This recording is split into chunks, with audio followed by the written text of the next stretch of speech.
buddy. Hope you're already alright. So, if y'all saw my notes, I'm starting to work on an idea that I was extremely resistant to for some time, but I just watched another show of one of these guys that goes on. I think it was Nick Shirley, another one of his. Shout out to Nick Shirley and Brandon. I think Buckingham is his name.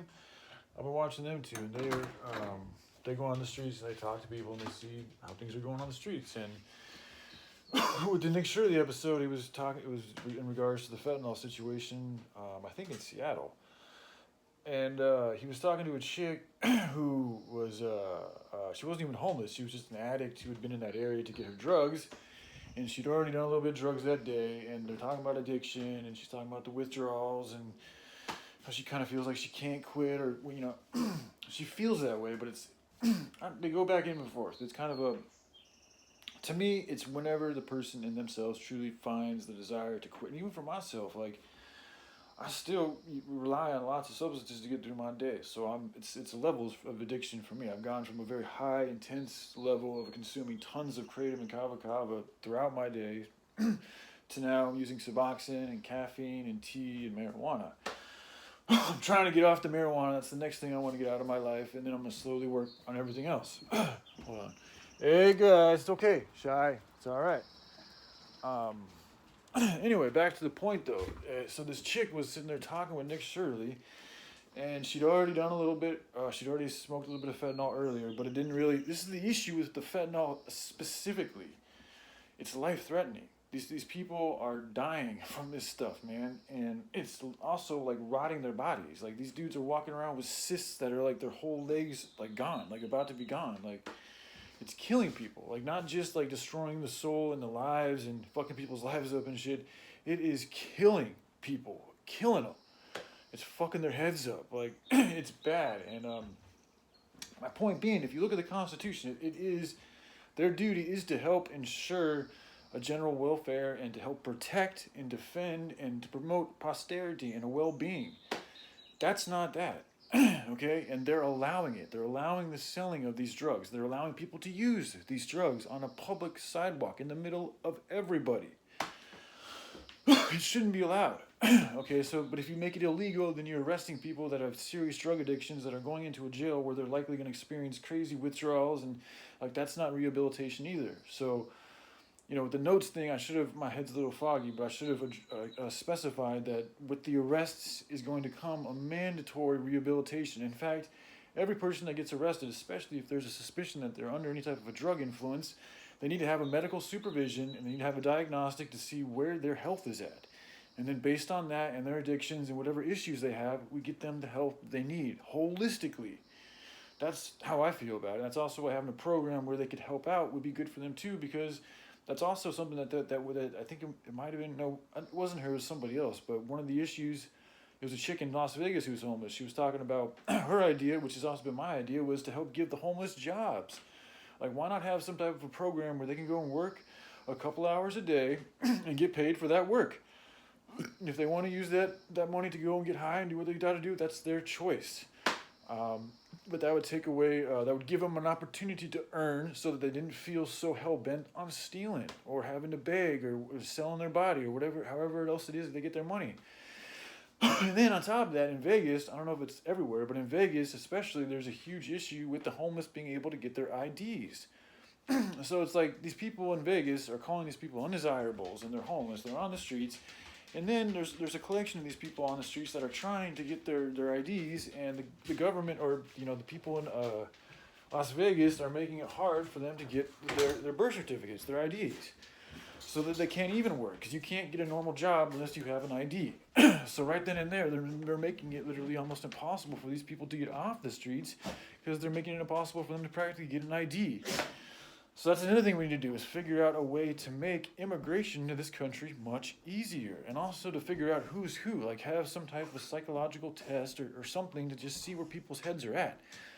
It shouldn't be like the proper dude who's trained in how to evaluate people and look at people's mindsets and their energies, and I think even developing like little tests to see how people react in situations is a good idea, because that's the best way to get to know somebody, is to put them in a situation where they think, you can even tell them it's a fucking test, but if they know it's a test, then that can change the they'd have more incentive to try to pass the test in whatever way they can because they know they're being tested. So it's hard to see somebody's true character if they know they're being tested, is my point. But there does need to be some type of a way to just see who's who coming into this country, because I do think, unfortunately, that there are certain people entering our country that are doing so on a completely nefarious basis.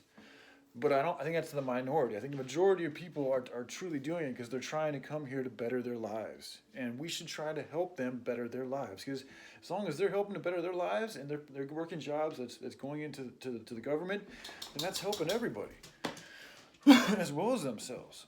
So, anyway, my point, going back to the thing with fentanyl, and then I also heard, I think it was on Nick Shirley's channel, that from somebody who was on the streets, he said that he was involved. Like, this is this own dude's witness testimony saying he was involved in helping aspects of our government working with the CIA and certain cartels to bring in the fentanyl. So this is where things get dicey. It's like, if I was the government, I was bringing this shit in, and I did want to fucking help bring about a new world order here, then, and this is one of their methods of doing it, is by shipping and flooding fucking America with all this fentanyl and shit.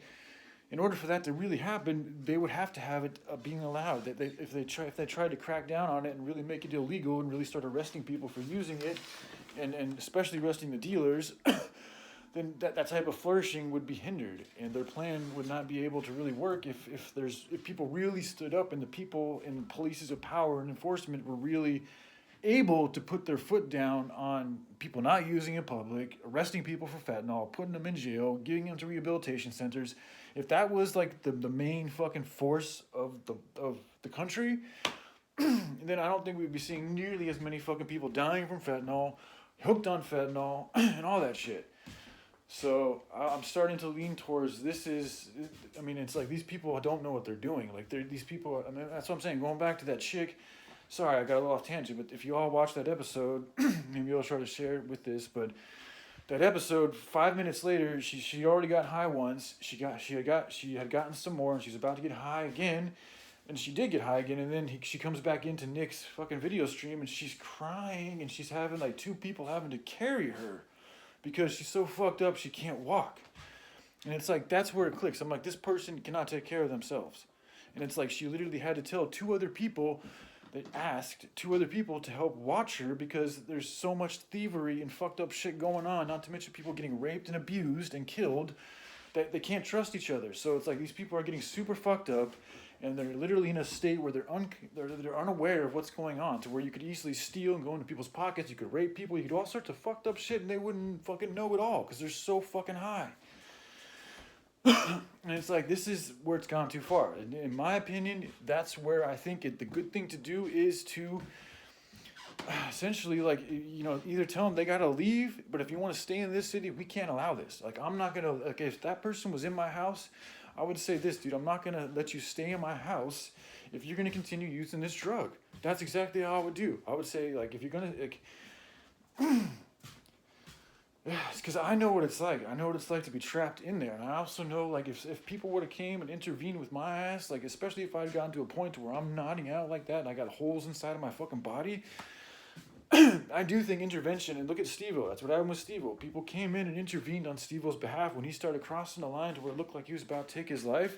And in my opinion, if you guys are fucking around with fentanyl, then you've got to have kind of how much can you care about your life if you're choosing to take a drug that you know could have a high probability in killing your ass?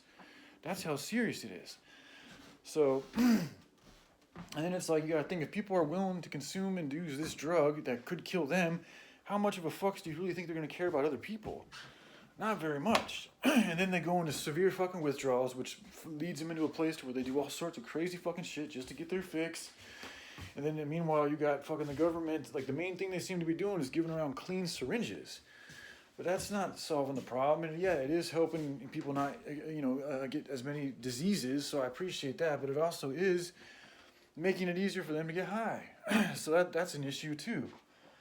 I think the main thing that we need to do is to definitely fucking put, like, 5-year, like, if not longer sentences, maybe even death sentence. I mean, not death sentences, but manslaughter sentences to people that choose to sell fentanyl, because it's just that deadly and addictive. But it's the killing the part, because crack is addictive too, but crack is not killing people like fentanyl is.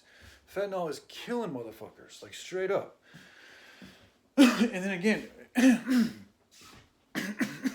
it leaves them in a spot where they can't even take care of themselves when they're high. Like with the crack thing, at least motherfuckers are still able to like think and then walk around and breathe and like function. Like these other people on the fentanyl, they can't even function, dude. So, and it's in my, they have a similar case, like when people reach certain levels of mental illness in some states, if the family warrants it and signs off on a person going to an institution, then they sign off on an institution. Or they sign off on the state's ability to take that person and put them in an institution. And that's kind of a fucked up thing too. And I know I've had Josh, I think he had issues like that with his family. And when somebody reaches a spot, I don't think with Josh's case it wasn't necessary, but if you're out there doing fentanyl and something that could kill you like that, I don't know, dude, like it's saving somebody's life. Like these people don't know. They could easily just die. And it's like if I was in a situation like that and I was really using something that could kill my ass, I think in my state, I would want people to come in and fucking get me out of there, even if it meant fucking against my will. Because at that point, people are so overcome with the addiction, with the spiritual possession, with the imbalance in their head, with the shitty circumstances they're living in, that they're on death's door. They're so fucking desperate, they don't fucking care.